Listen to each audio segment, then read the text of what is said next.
Okay, good morning, everyone. How are you? After the heat wave? Terrible, right? Anyway, welcome to the second day of our summer school. Very glad to see you all here. And today, the topic of our sessions will be the challenges and best practices of making visible the invisible, sports, disability, and women. And I'm very glad to introduce you to the presenters that we are going to have today with us and the key topics that we are going to address during our session. So, we are going to talk about the evolution of visibility and social impacts of the Paralympic sport, because Paralympic sport is kind of yet of a gray area. The attention is focused when the Paralympic Games take place, but after that, nobody knows, nobody understands what's happening there. And there's a lot of very important things happening in this field. We are going to talk about the role of communication in changing perceptions and attitudes. How important is to communicate? What are the key fundamentals in effective communication? We are going to talk also about the relevance, the increasing relevance of the Paralympic sponsorship, the support that companies provide and give Paralympic athletes so they can really enjoy sports experience in their daily experience. And of course, we need to address critical challenges of the Paralympic sport in order to understand how Paralympic field should be really normalized in terms of visibility, understanding, and perceptions. And the panel that we are going to have with us today has a unique experience in this regard. So first of all, right now, we are having our presenter from Switzerland, Javier Gonzalez. He is a former CEO of the International Paralympic Committee with over 28 years of experience in the field of Paralympic sports. I'll introduce you now a bit more in depth his curricula, so you get to know him. And he's going to talk about Paralympic sports as a platform of empowerment and social visibility of people with disabilities. And after that, from noon, we'll have a panel which will be joined by experts from the Spanish Paralympic Committee, researchers such as Javier Gonzalez, he's with us already here. We'll have a journalist from the Spanish National Broadcasting Corporation, and we'll have Sanitas Foundation chair who will share her experience in sponsorship, providing sponsorship for Paralympic athletes. So a unique experience to understand, to discover, and also to consider for your future research Paralympic field as a very relevant area, because most of you are finishing your PhD thesis or maybe in the process, right, of identifying relevant research opportunities. So I would definitely like to encourage you to take it very seriously. So I'm very glad to introduce you to the first presenter, Javier Gonzalez. Right now, he's a Deputy Managing Director for Event and Sport Learning of the World Academy of Sports in Switzerland. As I told you, from 24, he has been the Chief Executive Officer of the International Paralympic Committee, increasing just in terms of the number from 11 people who were at the beginning there to over 150 people in charge of such an important organization. You can see also that he has been involved in very executive leading positions in organizing committees of many important Paralympic Games, from Barcelona to Salt Lake City. And most importantly, the most interesting feature of his curriculum, also he's a bit shy about that, he's the producer of Raising Phoenix commercial. Have you had documentary? Have you heard about this documentary? No? It was launched 2 years ago by Netflix in 190 countries. It's an amazing production, featuring personal stories, kind of behind-the-scenes stories of 9 Paralympic athletes. I'm going to show you just a brief trailer of this documentary so you can have a sneak preview of what it is and really encourage you to have a look to access this documentary. Okay, guys, so I leave the floor for Javier. Please, huge welcome for him. He was trying to get here, yes, but finally was not able to join us in person, but he's... no, I am in person, I'm not physically there. Of course, of course. Let's see if I can share this presentation first. Let's deal with the technology first. Is everybody seeing the presentation? Yes, it is on the screen. Excellent. Okay, is now okay. Okay. Let's then thank you, Olga, for the introduction. Very kind of you. First of all, good morning to everybody, and really, again, apologize, and I'm really sorry to not be able to be there physically, as I had originally planning with Olga, but unfortunately, a couple of weeks ago, I had a little bit of a medical incident, and I cannot travel at this point on time. But again, thanks to the technology, I can still hopefully transmit some message and maybe some things for thinking, and hopefully build up a little bit for the presenters that come afterwards that are a lot more experts than I am in terms of communication and sponsorship and media. I mean, it's the only comment I was going to make about the movie, but I think nobody had seen it, for what I could gather from when Olga asked the question. That means maybe what I was going to say in the statement is not as true as I thought that may be. But really, I think this documentary that I can talk about, or I will talk about it a little bit more later on, it was the first really global attempt from the Paralympic movement, in this case from the International Paralympic Committee, to create a global platform for the visibility of people with disability and the Paralympic movement and the Paralympic Games outside the Games itself in a global way. That means how I have looked into. By the way, before I go, I have put one of these slides at the end that says questions, that normally tends to finish only 2 minutes before, and nobody can ask any, just in case. But I will ask you all, and I am seeing you all very, very small, and I was told when I learned how to do speeches that I should be looking into the faces of the people, the audience, but here in this case I cannot really see anything. That means please interrupt me, raise your hand if you have any question or you want to make any comment as we go through, because I don't want this to be a speech from some old guy that's supposed to know a lot, and that's very questionable.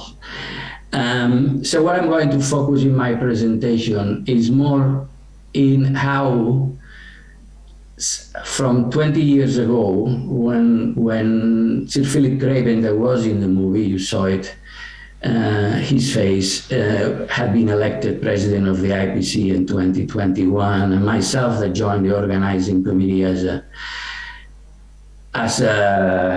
acting CEO for a couple of years. In 2022, we, with the support, of course, of the board and many, many other people across the movement, approach it building this platform. Because the first question is, do we have a platform to empower and increase the social visibility, the visibility of people with disability? And I hope I can help you to understand how we do it. That doesn't have a lot to do with communications. It has to do more with running an organization, but I think it's fundamental to understand, and maybe then talk about it, if that platform is as powerful or not as it should be, and how maybe it can improve in the future. Okay, let me see if I can. I have not done this for a long, long time doing presentation. Okay, again, I am not totally familiar. I always in this presentation there is a little fly going around. It's hot here in Switzerland too. But I don't know how much you know about the history of the Paralympic movement. I only want to use one slide, and I'm going to be brief, but maybe it will bring you a little bit into understanding where we come from and what have been the major events that we have had in the movement, besides, of course, the games, that I will talk about them a little bit later. I mean, so the movement, as is known now, was founded by Sir Ludwig Guttmann, a neurosurgeon German that established himself in the Stoke Mandeville Hospital in the UK, and it was on the 29th of July of 1948, coinciding with the opening ceremony of the Olympic Games in London, that he organized what was called the first Stoke Mandeville Games, where in his inaugural speech, he basically defined what the Paralympic movement was. He hoped that one day it was an Olympic Games for people with a disability. That's considered for us, in some way, the declaration that establishes the Paralympic movement. Even at that time, evidently, was not called Paralympic movement. What we consider the first Paralympic Games, again, they were called international, I think it was the 7th edition of the International Stoke Mandeville Games. It was when the Paralympic Games went for the first time outside the UK to Rome in 1960, following the organization of the Olympic Games, but with no relationship with the Olympic Games. It was a totally separate event, but took place in Rome. Then, of course, the Winter Paralympic Games came to start also, and that was done in 1976 in Sweden. I don't want to kill the name, but basically it was in Sweden, and it was the first Winter Paralympic Games. The Winter Paralympic Games has always been a much smaller event in terms of size and ability to impact. Seoul 1988 were the first Paralympic Games where the organizers used a lot of the same sites of the Olympic Games, and they hosted the same, very similar opening ceremony. So for us, really, is the first time that we consider that it was a direct relationship between the organizing committees of the Olympic and Paralympic Games.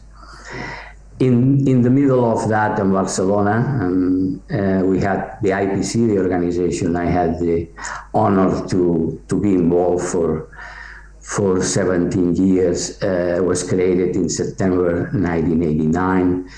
I mean, that's a little bit of difference with the Olympic movement, when the first thing that was created was the IOC in some way, and they lead from the front development. Our organization was created by bringing different groups together, different movements of sport with others with different disabilities together to create, and nations to create the International Paralympic Committee. Then maybe I will make a specific reference, of course, first of all, because it's my hometown, and second, because I was involved from early 1990 with the organization of the Games, as Olga has highlighted. The Barcelona 92 Games, it was the first Olympic and Paralympic Games organizing committee, organized by a single organizing committee. Too many other organizing committees afterward has put that medal, but the true medal was the Barcelona 92. Evidently was not called Olympic and Paralympic Games organizing committees now, the way that is customary now.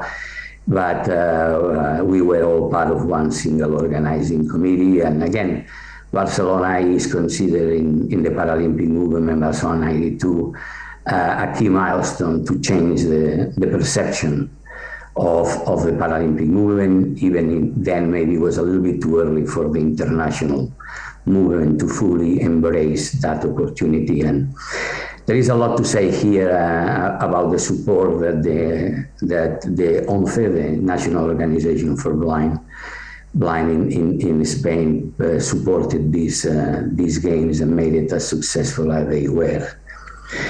Then another important, and in some way a consequence of the success of Barcelona, is that the IOC and the IPC in October 2000, during the Games in Sydney, signed their first cooperation agreement.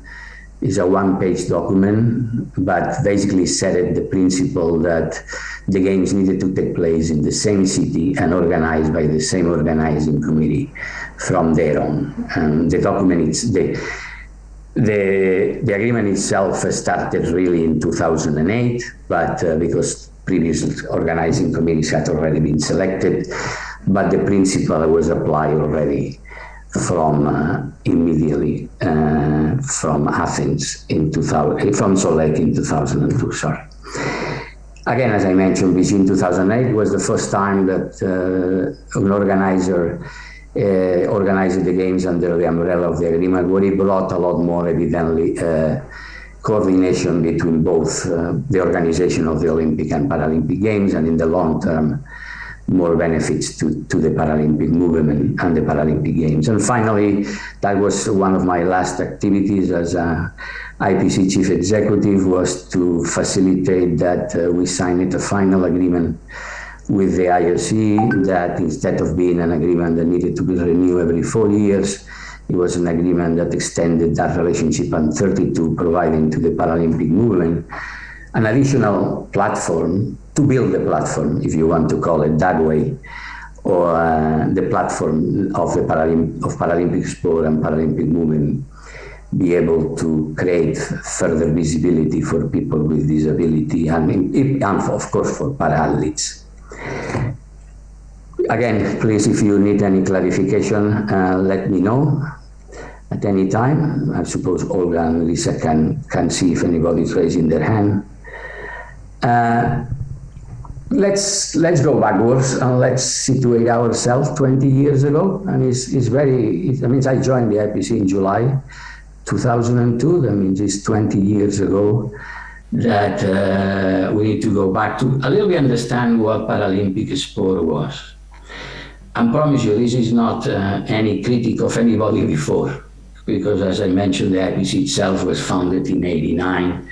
This is only 5 years after, and they have brought together the movement, all the different groups together. They have created the Paralympic, this new brand new name known, and they have been able to establish relationships with the IOC to the point of achieving something that has in some way been pivotal to the development of Paralympic sport and the Paralympic Games, that is having the games in the same city and organized by the same organizing committee. But this is again a global view, is a macro view, not a micro view. I mean, these things may be different in different countries, and again, particularly potentially in Spain, due to the Paralympic Games in '92, but maybe Australia and the UK that had a tradition, historical tradition, more in terms of sport for athletes with a disability and Paralympic sport. But these are sentences that were told to me in particular, and that's where I can speak to them. By example, in the case of sport, by people involved with sport, with international federations, in the Olympic movement, in other organizations. Paralympic sport was considered not a sport.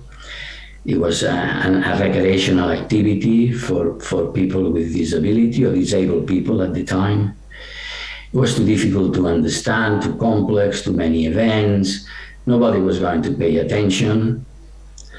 In the disability community, in some way, it was a perception, and again, I'm talking about global, and this is very particular. This specific center was given to me by 2 international organizations for people with disability based in the US.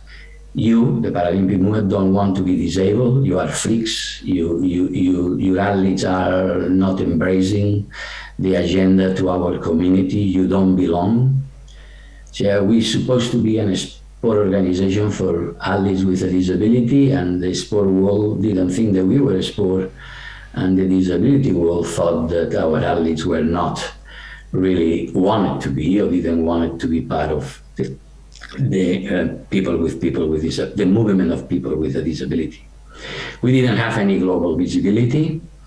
I mean, Olga made a statement that issue is still totally correct in between games, and even it has improved a lot.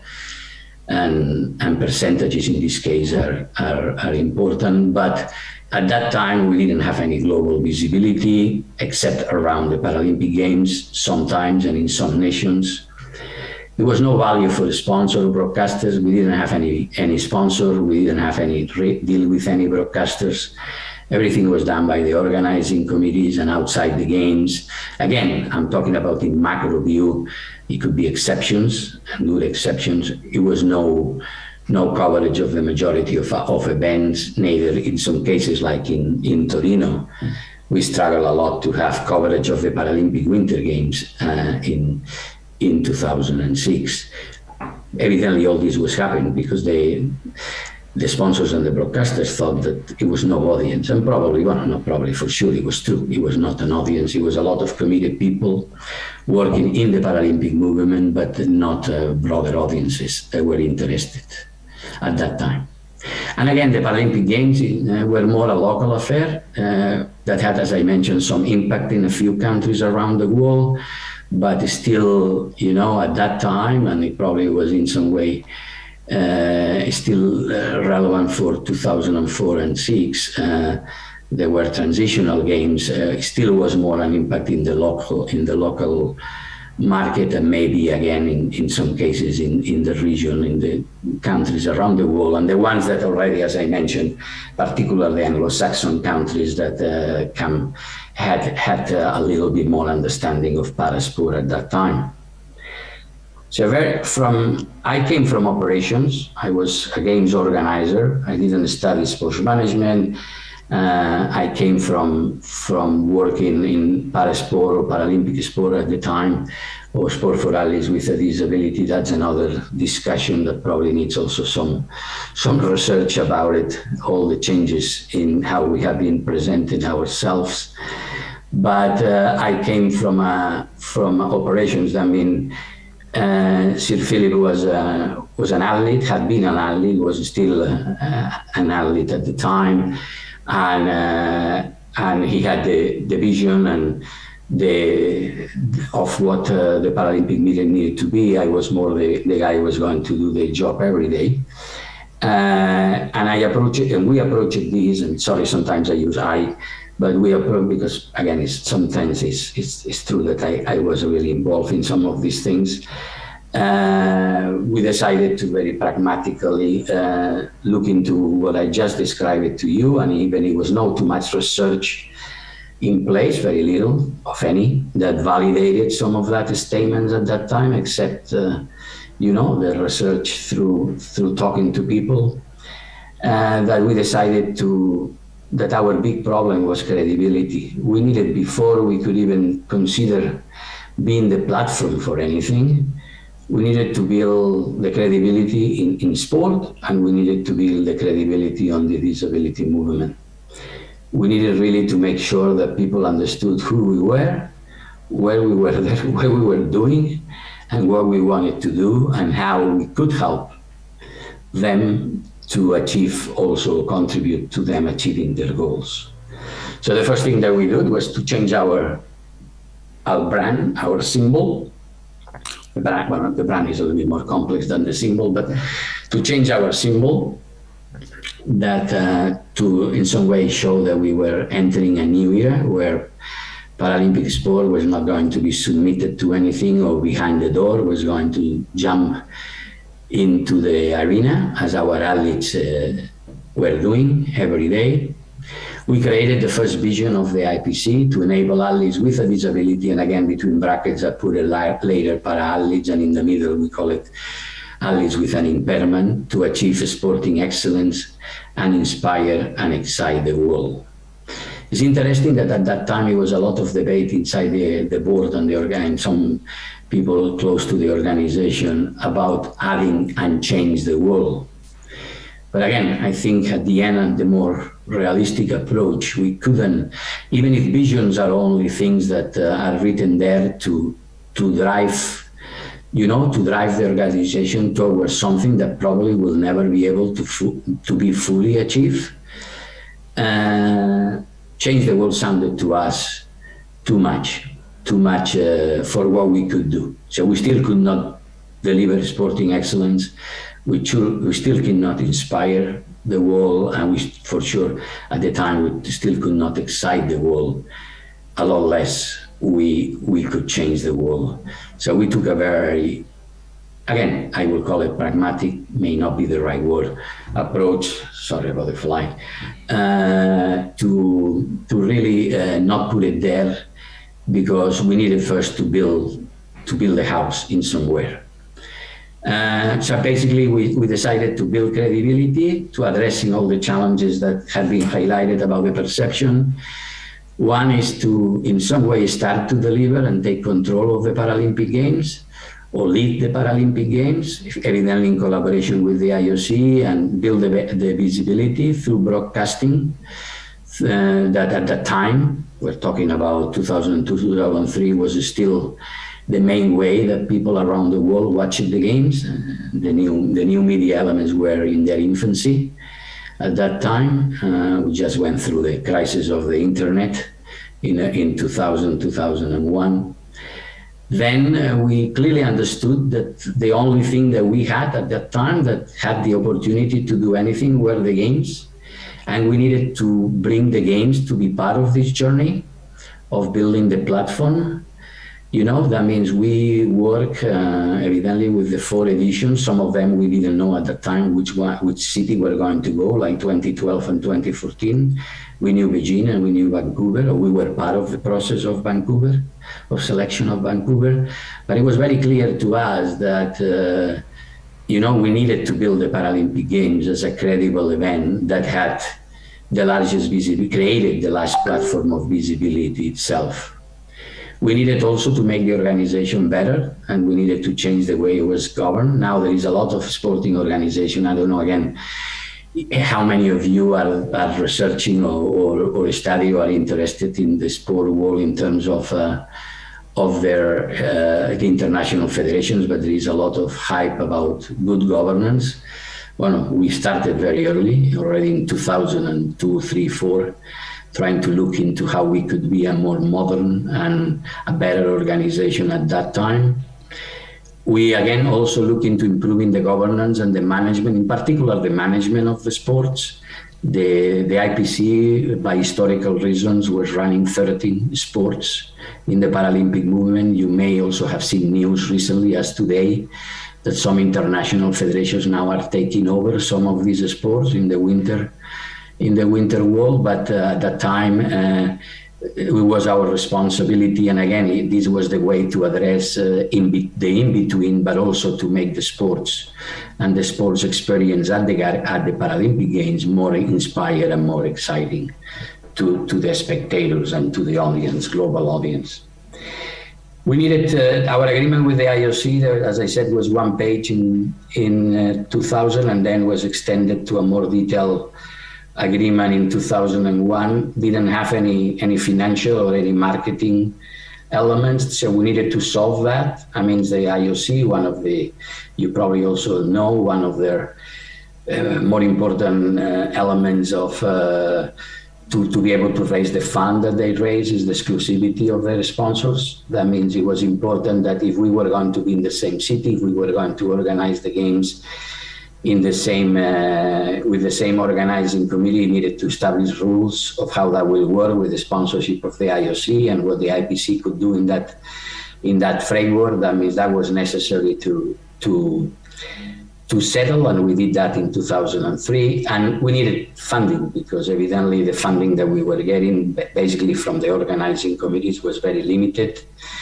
And at the end of the day, I mean, so we can talk about anything that you want, but at the end of the day, you need money to do stuff, and money could be obtained in many ways, support of people or services or whatever, but at the end you need funding, and it was important to settle that, to be able to have also a pathway and have some continuity and sustainability of what we were doing. One of the elements that we tackled very early from more an internal point of view was classification, and that led in 2007, it took a while, to a classification code, but we developed a classification strategy that again was going to address, trying to address the complexity and the perception that people had that almost everybody got a medal at the Paralympic Games because everybody had their own class. And apologies. And one last thing, looking into what we could do for, or how we could contribute or be more an active part of the agenda that organizations that were pushing the disability agenda. It was probably at that time, again, we, as I said, when we didn't include the name, the sentence "change the world," it was more about what we could really do that will have an impact. And we had the ability to do it, and that was evidently accessibility. We needed accessibility at the games. We needed accessibility in our events. We needed to make the games more accessible for our athletes. And it was a natural and more, in some way, easier way to start to address one of the issues that people with disability face, that is accessibility in the context of the games. And of course, when you organize a Paralympic Games, it's not only about what happens in the field of play, it's all the other elements, accommodation, transport, and policies also around access. That means we started to focus on that to the point that we produce our own guide, that our own accessibility guide that the different organizing committees implemented, and I will make a specific reference to one a little bit later. Again, interrupting, maybe I'm become a little bit monotone in my tone, hopefully, but please, if you have any question, jump in. As I mentioned, honestly. Sorry. Yes, no, you prefer to keep listening. We follow. Please follow, Javier. Okay, no problem. You are the boss. I mentioned that the only platform that we really had a global basis, and it still was to be further developed, it was the games. And as I mentioned, 2004 and 2006 were a little bit of transition. And we focus more on the games itself, making sure that it happened, and when it happened in the best way possible for our athletes, and continue building again the quality of the experience that we were showing, both of the experience of the athlete, but also experience of the spectators in terms of the sport. But if I take now the 4 games afterwards, we will start with Beijing in 2008. I don't know how many of you was able to watch Beijing 2008. Again, it's a few years ago, but it was no doubt in our mind that evidently that was a big communication operation engaged by the Chinese government in terms of position themselves in a different way in a global basis. That was the Olympics, evidently. So we needed to work in that context and in some way take as much advantage of that approach to address the Paralympic Games, but also people with disability in China. So one thing that defined everything is when the president of China, I think it was called Ho Chi Minh at the time, declared 2 years or 1 year and a half before the Olympic and Paralympic Games, that both games will have equal splendor. I mean, if you know China, if the leader says both games of equal splendor, everybody in the structure starts to work for that. And that was a critical moment for us to elevate the visibility of parasport in China in particular. Also try to address the visibility of people with disability in China. I mean, again, if anybody of you is a little bit more familiar with China, people with disability in China were at home. You know, they were considered people that the family needed to take care of it and not to be out there in the streets or anywhere. That means the Paralympics created this great opportunity to try to change that. And 340,000 people with disability attended the games. The coverage in China was extraordinary from CTV, the television, CCTV, the national television. And again, I have a personal thing to add. In one of these Chinese dinners where they put you in a round table, that the person in front of you is about 10 meters away.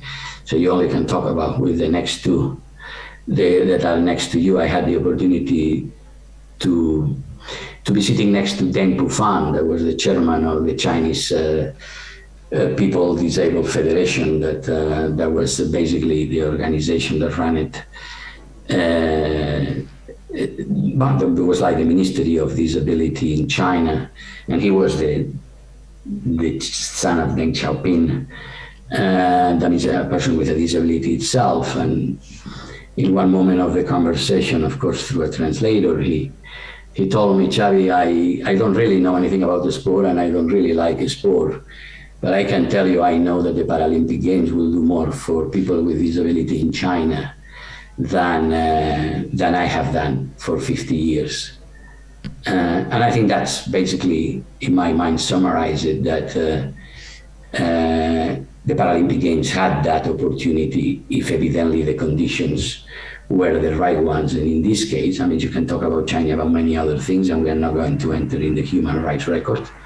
That's a very different, that's another discussion. But in this case, in this particular case, it was very evident that it was a very clear goal by the organizations in China to use the Paralympic Games as a way to change, even if it was a little, the attitudes. But another impact that it had, that this had, it was in the global community, and in particular of governments. Parasport and in some way Olympic sport in many countries, with probably the exception of the United States, is funded by government. And as I mentioned before, without money and resources, you can do very little. And what happened in China is many governments, but in particular the UK government that of course attended because they had the next games to run, they understood the power or the energy that Paralympic sport created and the opportunity that they had also to promote sport for people with disability, and honestly, as any government, to have the opportunity to celebrate medals. You know, I mean, at the end of the day, also government are communications machines that try to position themselves as successful and medals in the Olympic Games, but now from there, medals in the Paralympic Games were a valuable asset for them, and funding changed radically. And this has been one probably of, again, the big moments in Beijing. It was not only about the Games itself and 3.2 million spectators and the largest audiences globally that we had had at the time, until that time.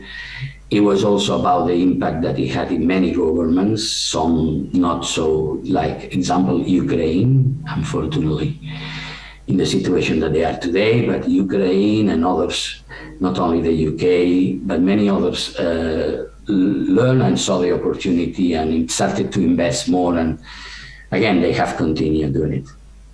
If we move to Vancouver 2010, I talk about it, the Paralympic Winter Games are a little bit more of a challenge in terms of the ability to impact the 600 athletes, 5 or 6 sports, depends how you divided them.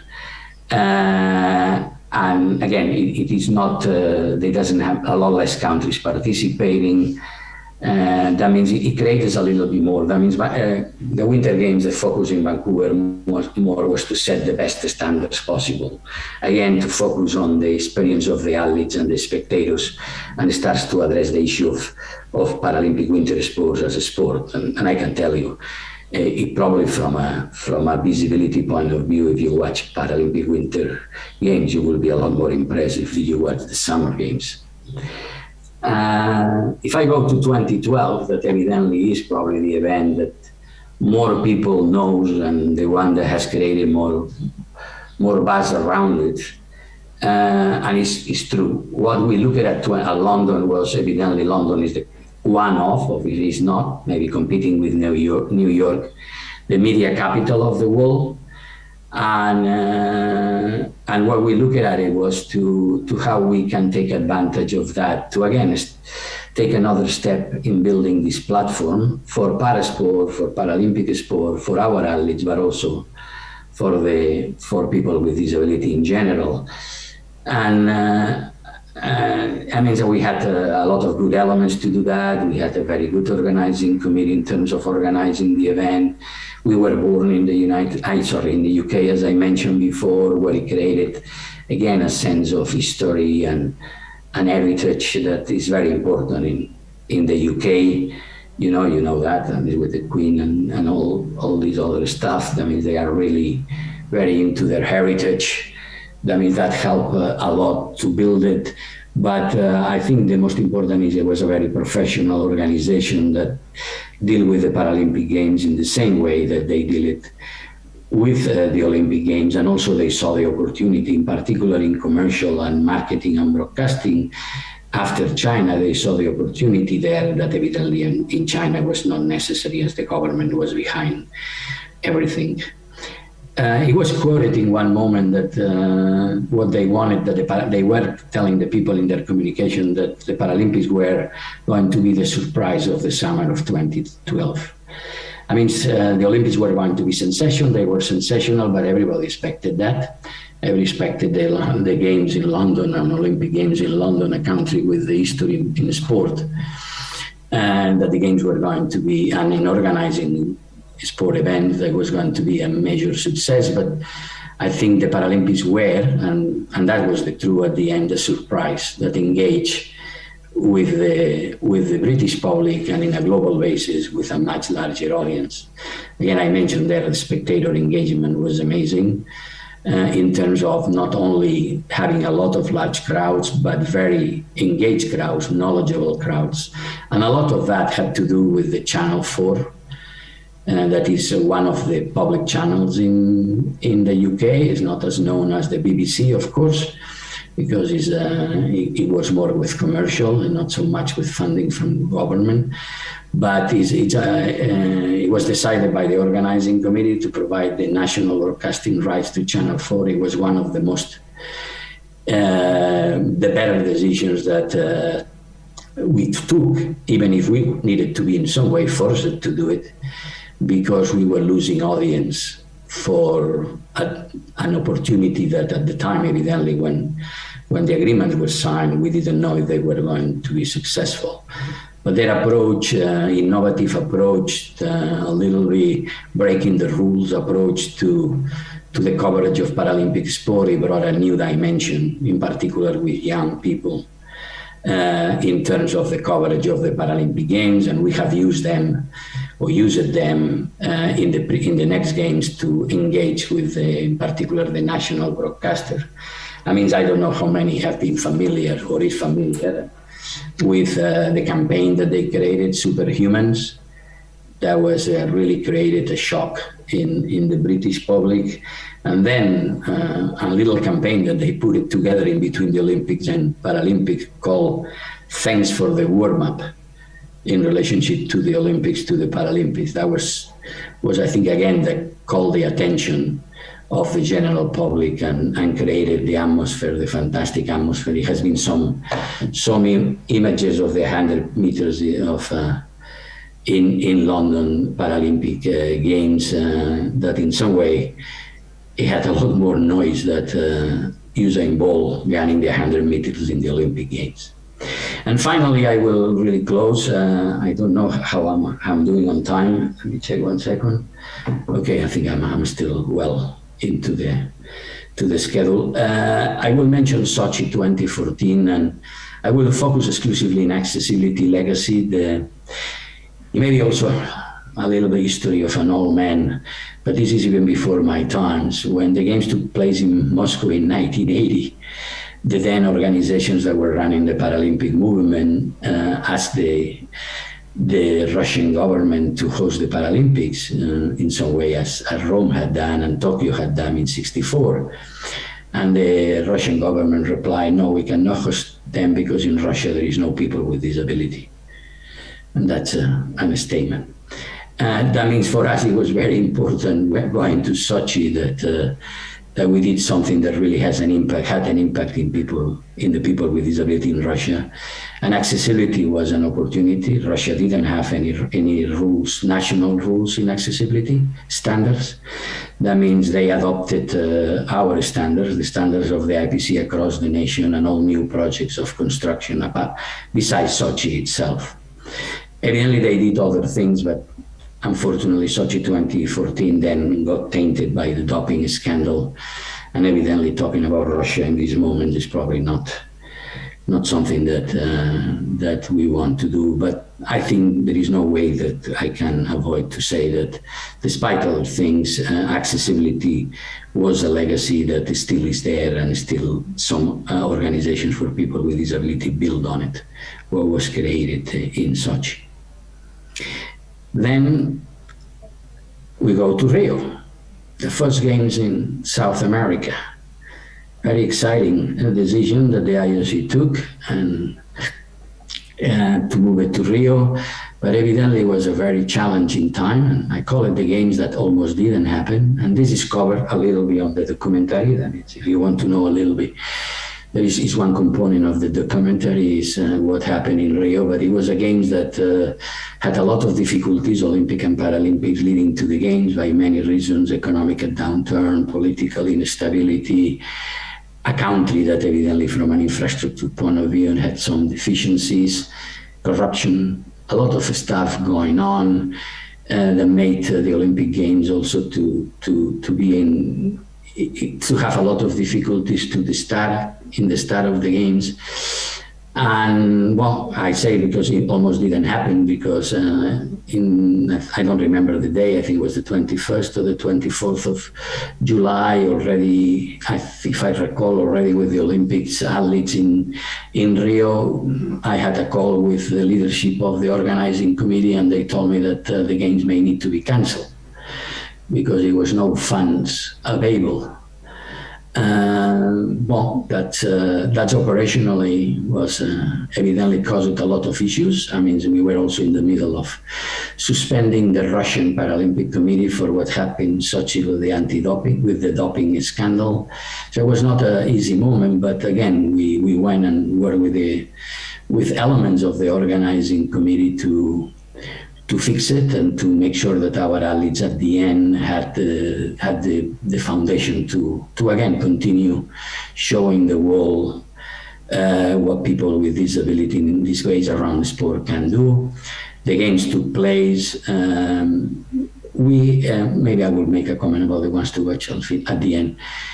But again, one of the things that the Paralympic Games in Rio show is that it was a raw value to the Paralympic Games, even with difficulties, even with having no almost spectators 2 weeks before the games and basically selling a humongous amount of tickets. I don't remember the number, 1.9 or 2 point something at the end in the last minute.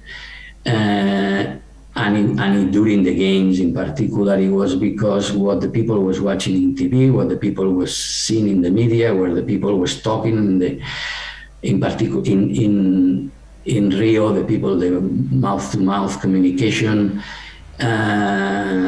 it made people to go to the games and enjoy it. And if anybody, and it was research done around it about the people that attended, in particular, the Olympic Park, that was where number of the venues were being hosted. A lot of the people, in particular, coming from the south, the north part of, if I recall it exactly, the north part of Rio, where is the more deprived areas, were coming to attend, or I don't remember now, south or north, sorry about that, but the more deprived areas from Rio were coming, the people that had not been able to attend the games, evidently because the cost, and it was really an inclusive experience of everybody. And there is, again, research that proved that it was a unique, I call it a raw value, because a lot of the paper wrap that you do in an event to make it more attractive and more exciting were not there or were minimized there. I like to cook, and it's like going to a restaurant and not knowing if what you are eating is a good course because the cook is very good or because the product is very good. You know, in this case, it was the product because the cook had left after the Olympics. That means it really was the product, and that again reassured it. As a consequence of that, an idea that we had in the IPC for a long time was we needed to do something to document the history of the Paralympic movement, to document some of the histories I have told you and some others that are a lot better than the ones I have told you. To have something that was not only this short span impact globally that were the Paralympic Games, that if in the last few games, again, if you follow new media, you have these peaks, you know, of people talking about the Paralympic Games, and then after the games, the peak comes down. It's probably some of the ones that are studying social media or sociology and things will these peaks. But what is happening, the peaks? We needed something. We were doing sport every day. We were running competitions.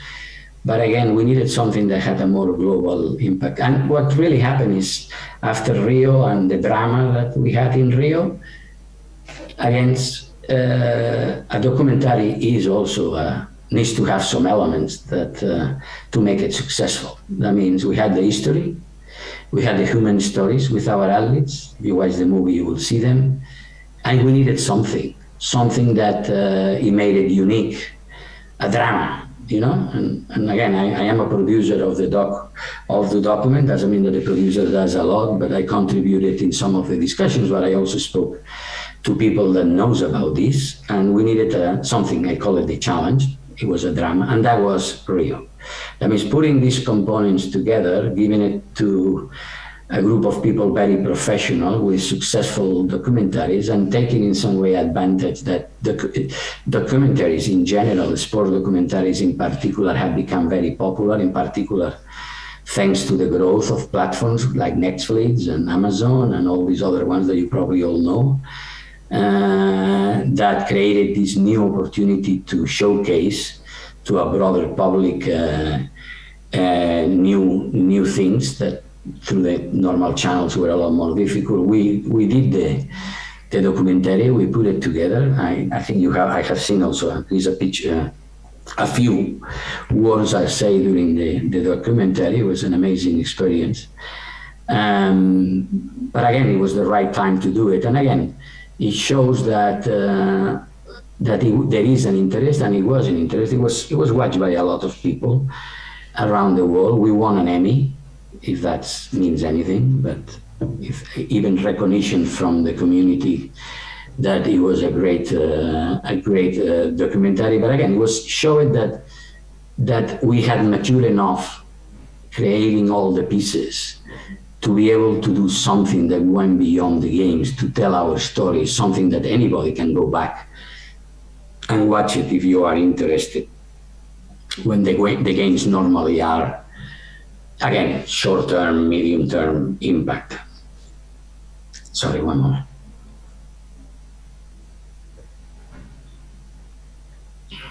I think I'm boring you to death, but finally, to bring it all together at the end, it's not the quadrature of the circle, but to make the final circle, I go back to the beginning. What is the perception today? Minimum in the areas I used to move on. It's considered a sport. There is no doubt about that. That's why there is interest for international federations to bring it inside their organization. It means it has value as a sport. Our athletes that at the beginning, the ones that had some profile, in particular wheelchair athletes from Canada, United States, and Australia, they used to call themselves Olympians, or try to call themselves Olympians. We have changed that radically. Our athletes are proud to be Paralympians. That was our campaign in 2008. Proud to be Paralympian. We don't have anything to, we are equal to Olympians, but Paralympians, because being a Paralympian is also different to being an Olympian. It's in the differences where you find the uniqueness. We, I think, are accepted now generally as an organization that advances, or a movement that advances the people with a disability human rights agenda. We were very instrumental in the inclusion of sport in the UN Convention for People with Disability in 2007. It's the only convention that I know at the moment, or I knew at the time, that includes sport as a human right. We created, I think we have created a platform to provide global visibility for parasport and para-athletes. Again, it's totally true, what has been said at the beginning, that in between games that visibility is lower. But if you compare it with many Olympic sport and with other sports, they only have their big moment in the Olympics, and maybe once during the World Championships in the middle of some sports, but many others had a lot less of disability. But I think there is no question that Paralympic, we are not in the La Liga, probably, with on the Premier, whatever they call it, the Premier League or the Super League, that thing they wanted to be, now it's not going to happen, looks like, or maybe do, the Super League of football. We are not there, but we are for sure in the next level with many, many other sports and many, many other organizations. And again, our athletes, I think now, in many countries and in many places, has been recognized for what they are, athletes. Sponsors have recognized the value of Paralympic sport, and we have, I think, as I said, created a global audience. I mean, again, when we made the last deal with the IOC, and whoever is interested on that, when you talk about the sponsorship about later, we are probably the only organization that has sell sponsorship rights to the IOC. Normally, the IOC sells sponsorship rights to others.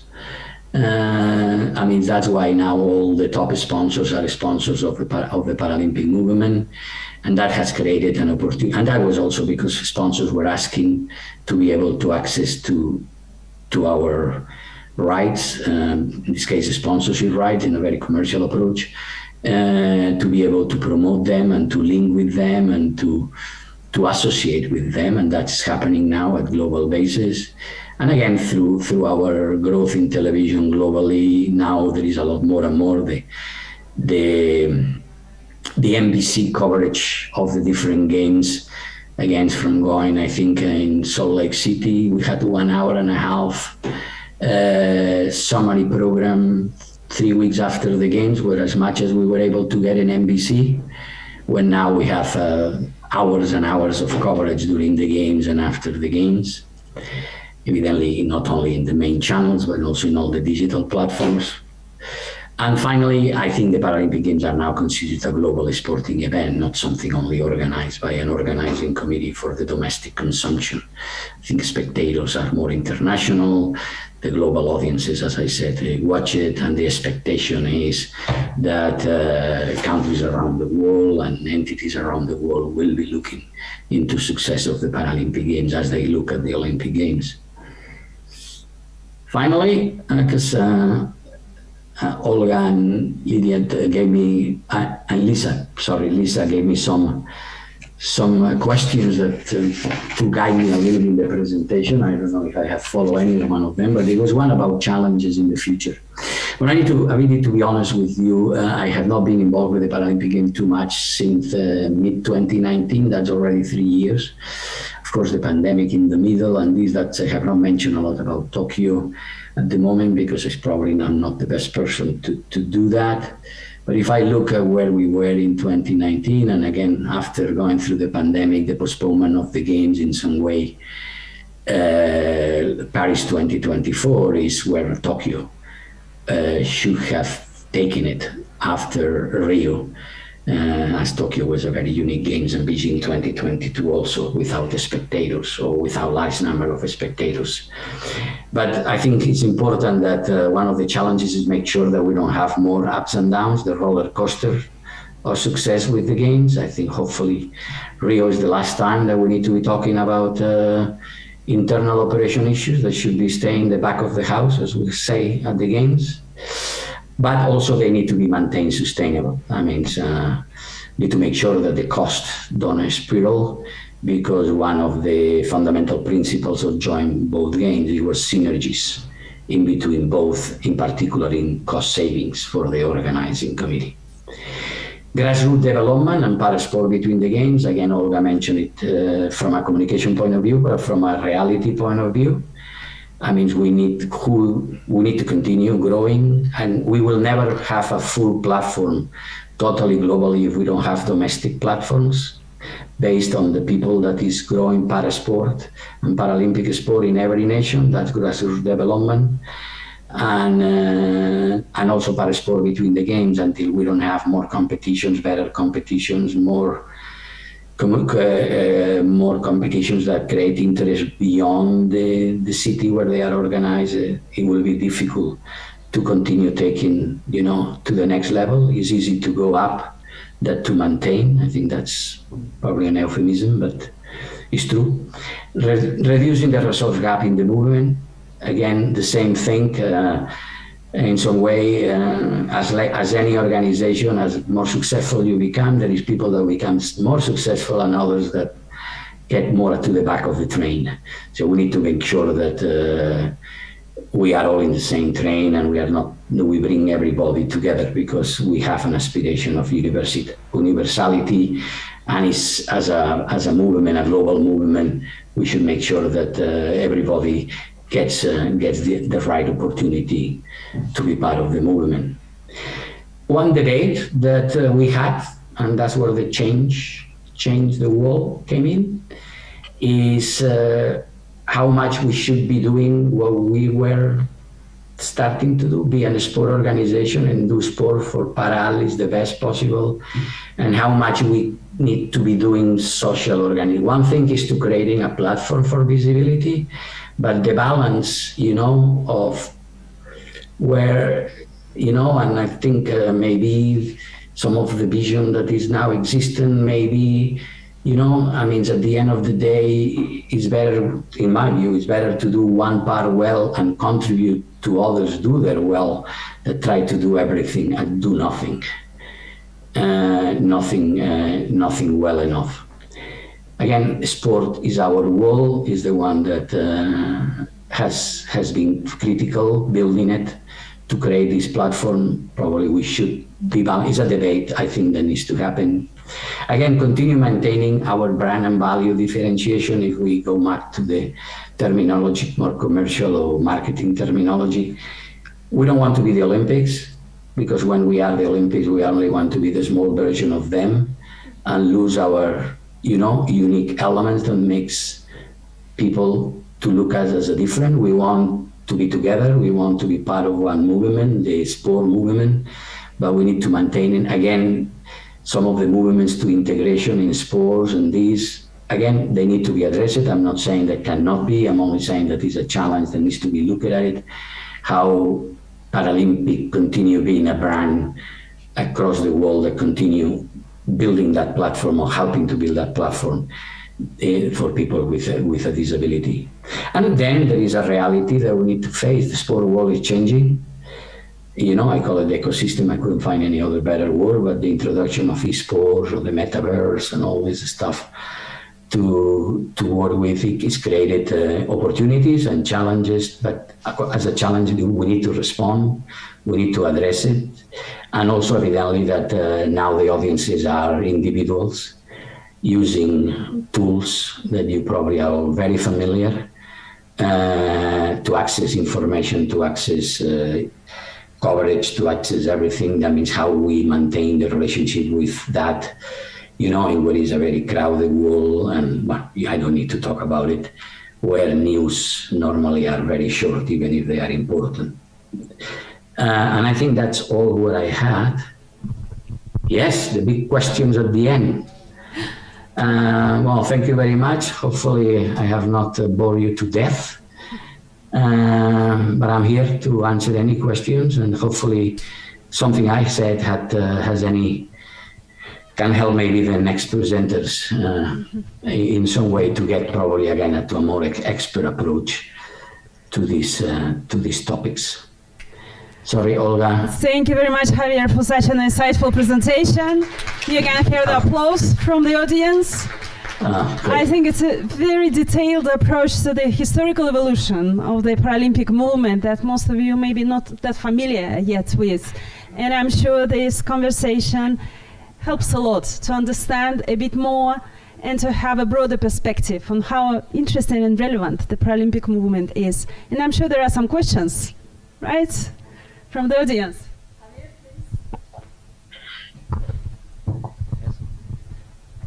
Hello, Javier, can you hear me? Yes, very well. This is Javier Pérez from the Technical University of Madrid. I teach adaptive sports, and I have a question for you. Well, first of all, congratulations for your presentation. I think it's really, really difficult to put more than 30 years of experience in some slides, so thank you very much. And my question is really simple, I think. What's your opinion about the integration of or inclusion processes in many sport bodies and sport organizations, mainly sport federations? Thank you. Well, it's not an easy question to answer. And we have had this debate inside the Paralympic movement and the IPC and our members for many times.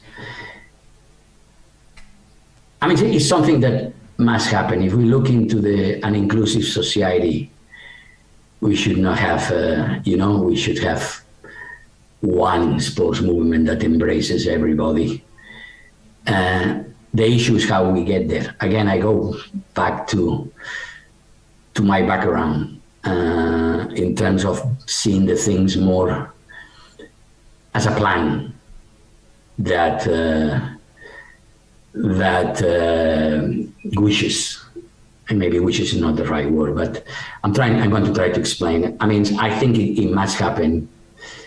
It should happen for the benefit of athletes with a disability, but like we want women's sport to be part of, to have the same rights and the same. So we need to go towards that. The issue is how we get there and how we address the challenges of getting there. Because again, I mean, I remember my first conversation when in 2003 the IPC decided in the General Assembly in Torino in 2003 to move toward basically leaving the IPC sports. That is what I am more familiar with. As I said at the time, we had 13. To now, I think they announced today that has been made about alpine skiing, and there's no more than moving to the International Federation of Ski and biathlon to the IBU, the Biathlon Union, and FIS. I mean, it was some people that only wanted to tick the box. I put you in because it sounds good to me, and I can put now in my goals that I am an inclusive organization, and then that's it. In particular for the development of the sport. I mean, high performance, probably yes, because they see value in that. So I think we need to accept the reality that if we are talking about an inclusive society, that's the way to go. Is a little bit how we get there and how we make sure that when we get there, we do it by an inclusive approach, not an integration approach. And I know that two words probably are the same, and probably in Spanish but for me, integration is when people want you to come inside their house, and inclusion is when we create a new house for both. And I think as one we can do that, but it's going to be very challenging. It's still challenging for the sports that started this journey. People who will, I mean, again, this audience, probably some of the things I'm talking about are not relevant to some of the things that you are doing, but the first sport that claimed to be integrated was tennis, wheelchair tennis. Well, in reality, it was not really included or integrated until after London 2012. After, I think it was 20 years of working with the federation. So integrating at national level, addressing the national micro issues is going to be complicated. But I think we need to accept, not need to accept, we believe that ultimately that will be the best way if there truly are parity in between the sport, in between all ways to practice sport, all ages, all type of athletes. If we can create that, it is the right thing to do. Because that's what we want really for our society. And one day we need to take the adjective out, and we are all people. My president, Sir Philip Craven, was very strong about that. Maybe a little bit ahead of schedule. Sorry. Okay, thank you very much. I believe there was another question, right?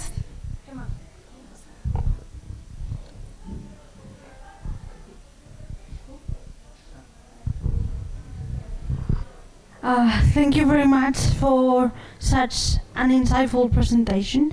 First of all, as a disabled person, having this session with you today was very inspiring. And also, I have two questions really. I know we had discussed before about media coverage, but when I was like growing up and watching all the games, I always saw the media coverage of the Paralympic Games very short.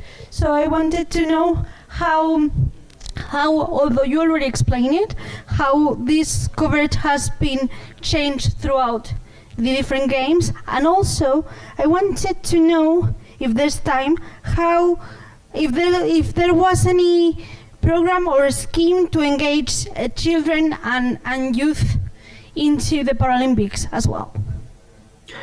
Good, thank you, and nice. Thank you so much for that questions.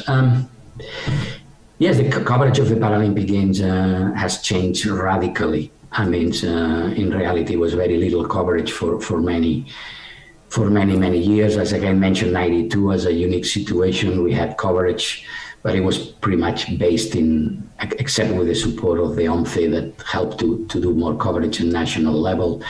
It was more coverage in Catalonia, in the region that we had the games, because it was covered by the television. But then when we had to Atlanta, it was very limited. Again, maybe the BBC was doing a little bit. ABC, that is the public broadcaster in Australia. I know Spanish television did some things, but everything was very limited, not so much live coverage and a lot of packages and things like this. And again, we as IPC were very conscious at that time that there was a critical element. I mentioned it at the beginning, broadcasting.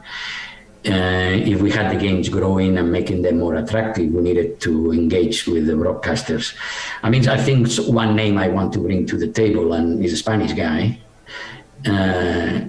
Manolo Romero, that used to be, in some way, was the guy that created the coverage of the Olympic Games, and was running OBS, the Olympic Broadcasting Services, until a few years ago. I don't remember when he decided to move on, but also had his own company that also was involved with the coverage, example of Salt Lake and Athens. So we worked with him because he had all the contacts, he had the ability, he knew, and we started to build. As I mentioned before, also in Athens, we needed to create our own digital channel. And we are talking about 2006 and 2004, and then live digital coverage of events was not as normal it is now, that you can find it anywhere and anybody is doing it. So we needed to do it because it was no interest by many countries in the world to put a coverage as a minimum. We wanted to have something that the parents of the people, of the athletes, had an ability to watch. But yes, has changed it a lot. And again, already in London, we saw it, and now in Tokyo, when the numbers come up, I don't know if the IPC has published them, evidently that numbers have been growing exponentially, both in what we call terrestrial coverage, that is the normal broadcasting, but now, of course, through the mobile coverage, the apps, all the other digital platforms, but also the interest of the broadcasters, as I said, to having NBC involved and spending money. I mean, the Americans don't tend to like to invest money if they don't get it back, multiply by something. It's a proof that interest is growing. But again, it only will continue growing if we offer, honestly, exciting and inspiring content, and that's up to our athletes. And going back to your comment about, yes, we have done programs, and again, when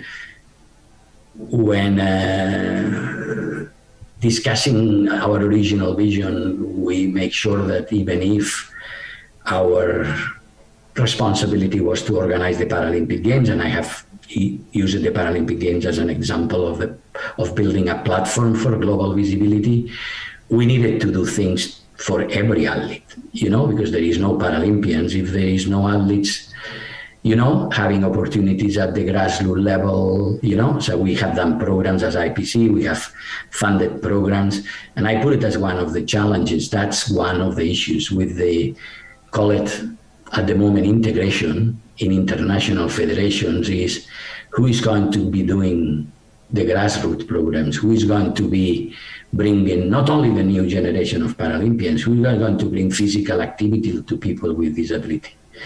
Remember that we are born from a place where sport was introduced as a way to improve the physical rehabilitation in particular of people with spinal cord injuries.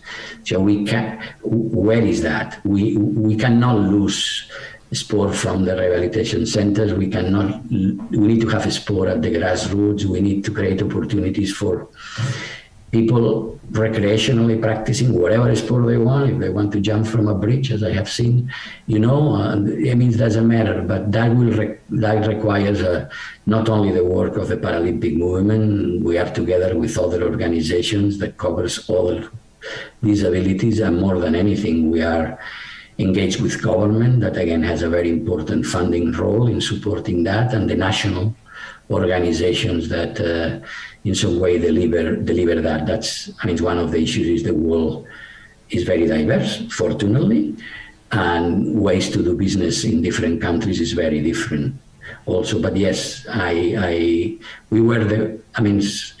Philip and the board of the time was also very clear that if the Paralympic Games was the focus, because it will give us the opportunities to do other things, we needed to do sport for all people with disability, with whatever ability they had to do sport.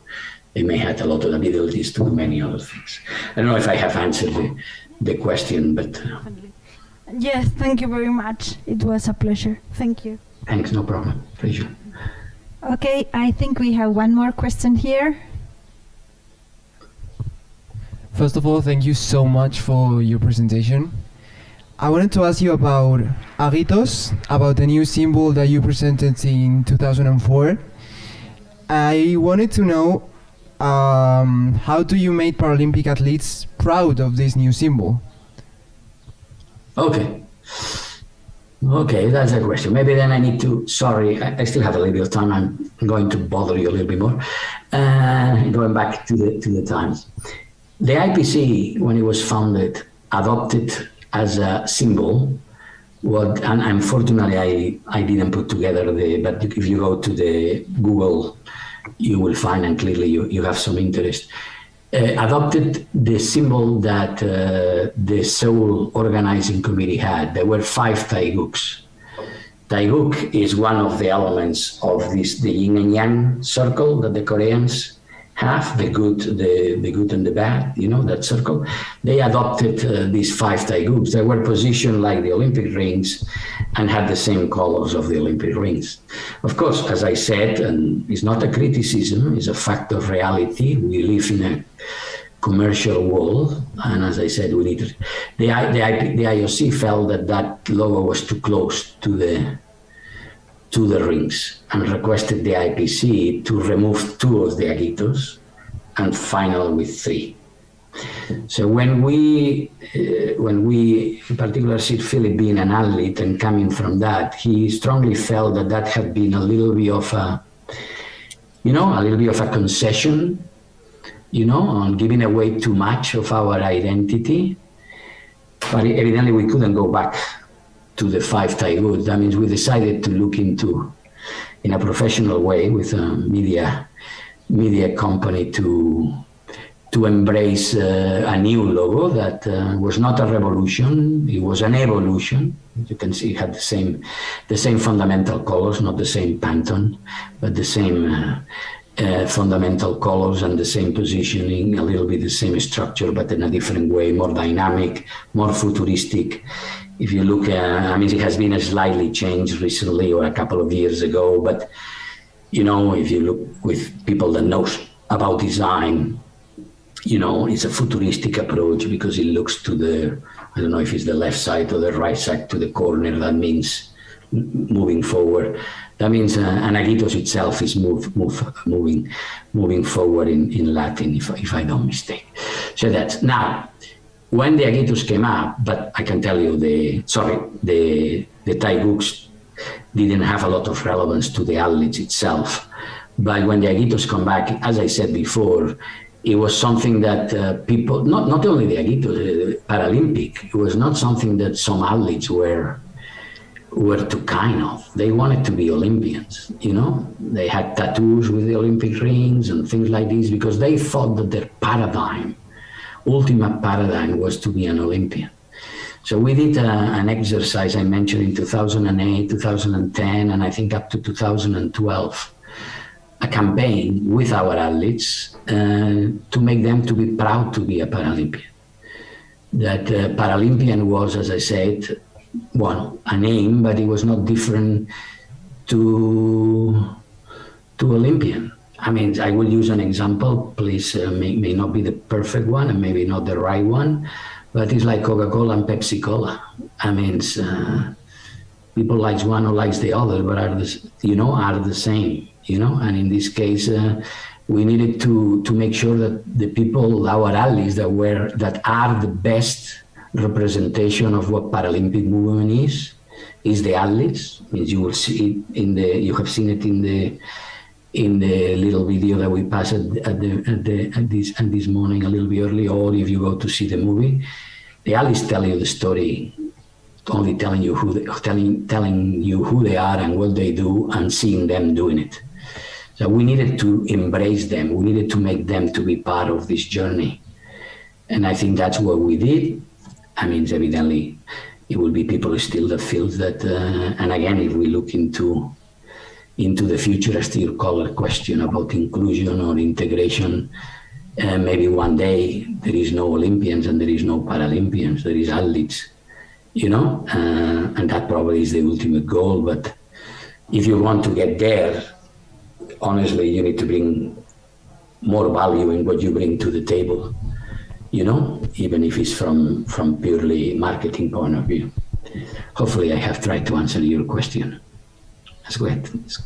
There is a lot of debate behind that questions anyway. Okay, thank you, Javier. I think that was the perfect answer. Thank you so much. Okay. Any other questions? No?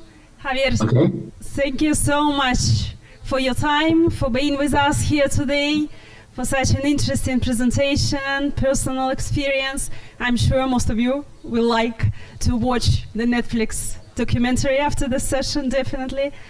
And of course, we'll keep in touch, and hopefully the Paralympic movement will keep growing, and we'll continue talking about that in half an hour. We are meeting here back at 12 for a panel session. We have the second presenter with us also. I don't know if, Javier, if you can see, Luis Liardi has joined. Yeah, I saw him. I thought that he was going to ask me a question and I was afraid. You know, you were very nice, Luis. No, good luck. And Olga, Lisa, thank you for the invitation again. Apologies to everybody. I cannot be there and maybe follow up with some other discussions in what is going to be, hopefully, I don't know, the coffee break, I suppose. I give you a little more time. Okay, yes. If you deserve it. And, well, thank you very much for having me. And if there is anything else I can do for you, you know where you find me. Thank you very much, Javier. Vale, bye-bye. Pleasure. Thank you.